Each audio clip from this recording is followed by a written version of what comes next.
Good morning. This is Father Stephen Kelly from St. John's Church in Detroit.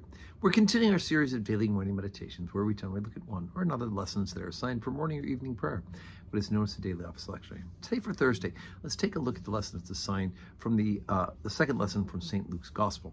We're at chapter 20, beginning at verse 27.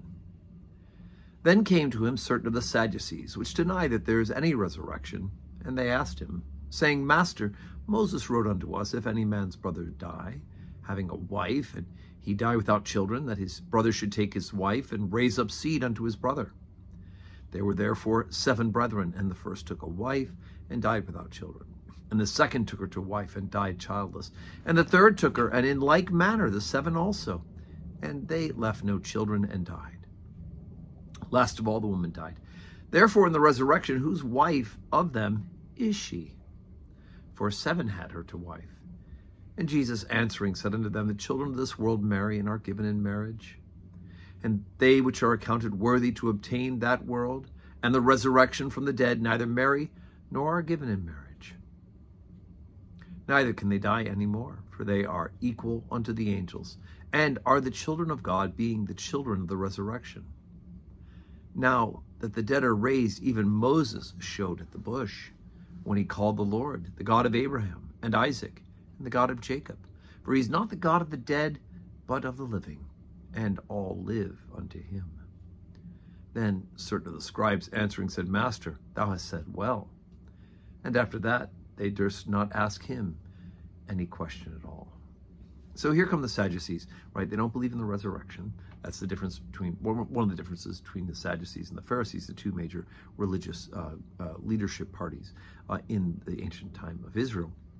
And so they make up this trick scenario. They don't really want to know the answer. They just want to somehow get Jesus in that gotcha moment to prove to him that, in fact, there is no resurrection. Ultimately, the Pharisees, many of the Pharisees would end up siding with Jesus. We know, actually, remember with St. Paul, when he realizes that there was a crowd of people who were accusing Paul, when he realized they were Pharisees and Sadducees, he said, I'm just here because people are questioning the resurrection. And then they fought with each other. But Jesus then goes on to say, you know, you've got it all wrong. In the resurrection, there is no marriage. You're not given, you're not married, right? And as a matter of fact, part of the wedding ceremony says, till death do us part. After we die, we are in heaven, we are with God, and within the presence of God, and there is no marriage. Now, will we see our spouse in heaven? I certainly would hope so, but it's going to be different. I remember that Dr. Peter Kreeft, one of my favorite authors, has a book about everything you want to know about heaven, never dreamed of asking. And I remember in there, one of the he came and spoke when I was the curate at Church of the Good Shepherd in Rosemont, Pennsylvania. I remember one of the things that he said was that one of the problems with our minds is that we think about heaven in such a small way. And we have these visions of what we think heaven should be. And it's beyond our comprehension. It's beyond what we could even begin to ask or imagine.